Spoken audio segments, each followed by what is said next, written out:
Hello everybody. In previous class, I introduced you about some rulers, Adi rulers of Delhi Sultanate. What is the difference between Delhi Sultanate and Sultan? सुल्तान यानी जो शासक हुआ करता था, king, और सल्तनत यानी जो उसके अंडर में जो किंगडम हुआ करता था, विलेजेस है, रूल्स है, मार्केट पॉलिसी है, इस तरह के रेवेन्यू सिस्टम है, ये जितने भी थे उसके अंडर में हुआ करते थे, उसे हम कहते हैं सल्तनत. तो clear difference. Today we will discuss page number 32 and page number 33 of your book. So please open your book. Let's start finding out about the Delhi Sultans. We will get some sources from where we get the information of Delhi Sultanate. तो वो sources क्या हुआ करते थे? Inscriptions हुआ करती थी, coins हुआ करते थे जिनके बारे में आप 6th क्लास में भी ऑलरेडी पढ़ चुके हैं, आर्किटेक्चर्स हुआ करते थे. ये तो सोर्सेस थे ही जिनके द्वारा हमें इंफॉर्मेशन मिलती है कि शासक क्या किया करते थे, दिल्ली सुल्तान क्या किया करते थे, किस तरह से अपने राज्य को चलाया करते थे, उनकी क्या क्या लड़ाइयाँ हुई, कौन कौन उनके एनिमी थे, कौन उनके फ्रेंड्स थे. ये सारे चीज़ें हमें इन सोर्सेज से पता चलती है. One of the main source of the Delhi Sultan is तारीख and Tariq. What is Tariq and Tariq? Tariq is singular form and Tariq is plural form. जैसे one pen singular and two pens are plural. उसी तरह से ये हुआ करती थी. तारीख जो थी उसमें डिस्क्रिप्शंस दिया होता था किसी एक पर्टिकुलर एम्पर के बारे में, उसके पर्टिकुलर एक एक्शन के बारे में, और जो तारीख हुआ करती थी उसमें उसके पूरे जीवन का विवरण दिया होता था, एक्सप्लेनेशन दिया होता था. तो clear difference. And now you can say तारीख एंड तारीख इज अ हिस्टोरियोग्राफी बुक्स. अब ये जो हिस्टोरियोग्राफी बुक्स हुआ करती थी उन्हें लिखता कौन था? ये लिखी जाती थी specially by learned man, by authors कटियर्स, है ना, और by some administrators, those who are living in Delhi specially और नियर विलेजेस. देखिए, यदि आपको किसी सुल्तान के बारे में कुछ लिखना है या आप एक एडमिनिस्ट्रेटर हैं तो आपको कहाँ रहना पड़ेगा? आपको सुल्तान के अंडर में रहना पड़ेगा, तभी तो आप उसकी सारी इंफॉर्मेशन जो है उसको गेन कर पाएंगे और अच्छी तरह से आप तारीख और तारीख लिख पाएंगे. तो इस तरह से जो हिस्टोरियोग्राफी बुक्स जो है वो पर्टिकुलर नॉलेजेबल पर्सन के द्वारा लिखी जाती थी जो कि स्पेशली दिल्ली में रहा करते थे या फिर दिल्ली के पास नियर विलेजेस में रहा करते थे. अब एक और सोर्स है that is very very important, manuscripts. About manuscripts 4 picture और 4 stages as given in your book which is showing us how they prepare the manuscripts. Page number 32 पर आप देख सकते हैं. First stage is about preparing the paper. सबसे पहले वो paper prepare किया करते थे. देखिए, अब जो है वो पहले के ज़माने में मशीन्स तो हुआ नहीं करती थी फॉर प्रिपेयरिंग द पेपर्स. तो कुछ पत्तों को, कुछ लीव्स को, जो ट्री की लीव्स होती है उन्हें पानी में भिगो करके, सुखा करके और उसकी लुगदी सी बना करके वो पेपर बनाया करते थे. तो first to preparing the manuscript, preparing the paper, then writing the text.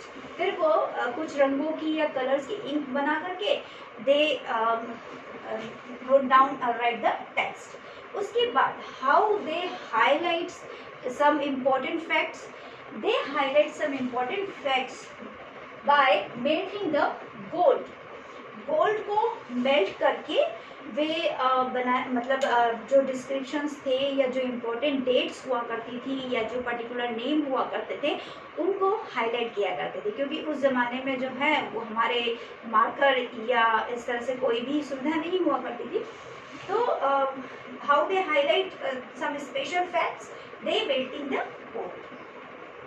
Now the following details should be kept in mind with regard to Tariq and their authors.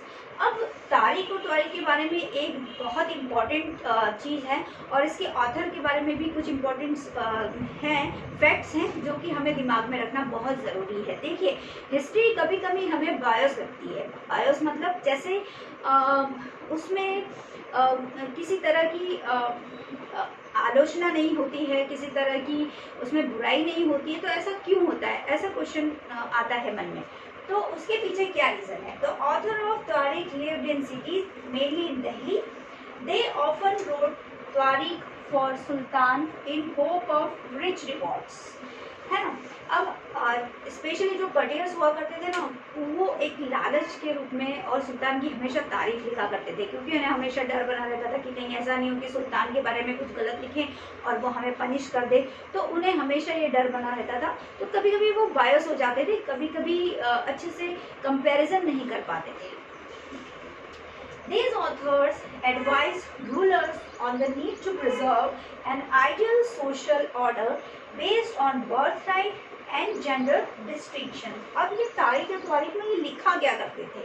They particularly giving the advice to the emperor, है ना। वो ruler को advice दिया करते थे, सलाह दिया करते थे कि उसे क्या करना चाहिए, उसे किस तरह से अपना जो रूल है वो लोगों को फॉलो करवाना चाहिए। इस तरह से बहुत सारी चीज़ें वो एडवाइस के रूप में दिया करते थे, सोशली और इकोनॉमिकली। स्पेशली इसमें दो चीज़ें देखने को मिलती हैं which is given in your book, birth right and gender distinctions. What is the birth right? Birth right is privileges claimed on account of birth, यानी कि यदि आप राजा के बेटे हैं तो आपको राजा ही बनना चाहिए। इस तरह से जो बर्थ राइट्स हुआ करते थे उनको फॉलो करने के लिए ऑथर्स या कटियर्स कहा करते थे, राजा को एडवाइस किया करते थे। क्योंकि स्लेव डायनेस्टी को यदि आप देखते हैं तो स्लेव डायनेस्टी में क्या था, जो गुलाम हुआ करते थे वो जो शासक को मार करके उसकी गद्दी पर बैठ जाया करते थे। आप इल्तुतमिश और रजिया सुल्तान इसी तरह से थे। इल्तुतमिश के बाद उसके जो बेटे थे उनको उत्तराधिकार के लिए वो योग्य नहीं थे, इसीलिए सक्सेसर्स के योग्य नहीं थे, इसीलिए रजिया सुल्तान को इल्तुतमिश ने गद्दी पर बैठाया था, है ना। तो इस तरह से, लेकिन ये बर्थ राइट हुआ करते थे कि राजा का बेटा ही राजा बनेगा। और नेक्स्ट जो है आपका gender distinction. Gender distinctions mean social and biologically difference, social and biologically difference between man and women.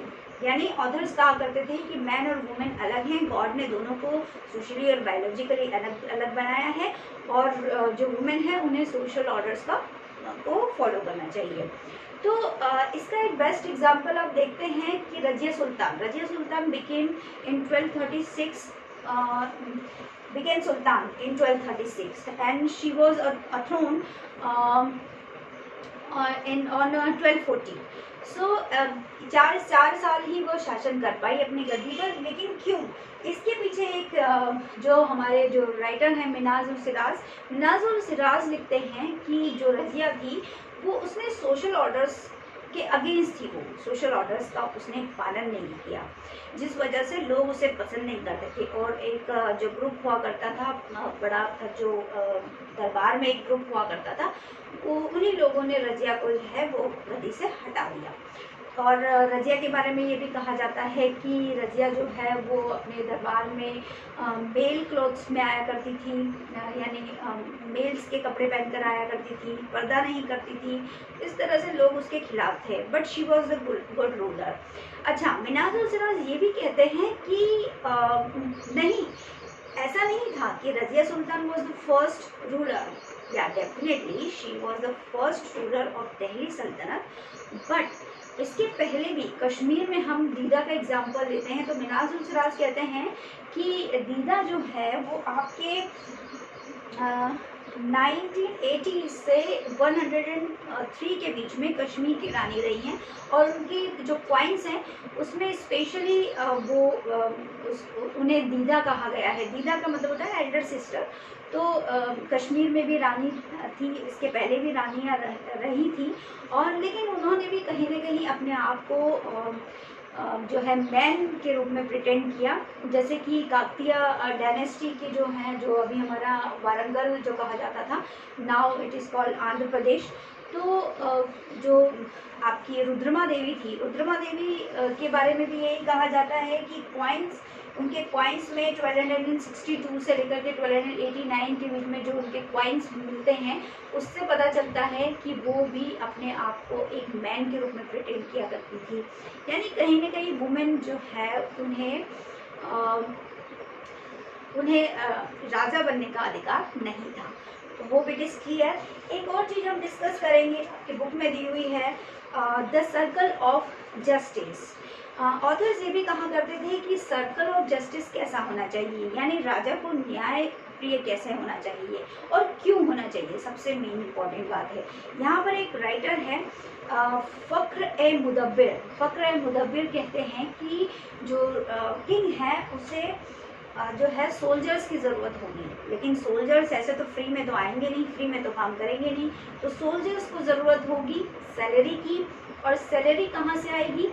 Salary आएगी आपके फार्मर्स हैं, फार्मर्स से आएगी। और फार्मर्स क्या करेंगे? फार्मर्स खेती करेंगे, उनको खेती करेंगे, क्रॉप्स को बेचेंगे, उससे पैसे कमाएंगे और फिर जो है राजा को रेवेन्यू देंगे, लगान देंगे, और उसके बाद जो है राजा के पास पैसे आएंगे और उसकी सोल्जर्स को वो अपनी सैलरी पर रखेगा और अपने किंगडम को जो है वो प्रोटेक्ट करेगा। तो इस तरह से जो ये ऑर्डर है, इसको अच्छे से चलाने के लिए किसानों को खुश रखना बहुत ज़रूरी है और सारी पॉलिसीज़ और अच्छे सिस्टम और अच्छी पॉलिसीज़ को फॉलो करना बहुत ज़रूरी है। ये कहते हैं हमारे फ़ख्र मुदब्बिर साहब। ठीक है, तो hope you have understood this chapter and आगे हम और भी डिस्कशन करेंगे इस चैप्टर के बारे में। और आपके लिए एक क्वेश्चन है।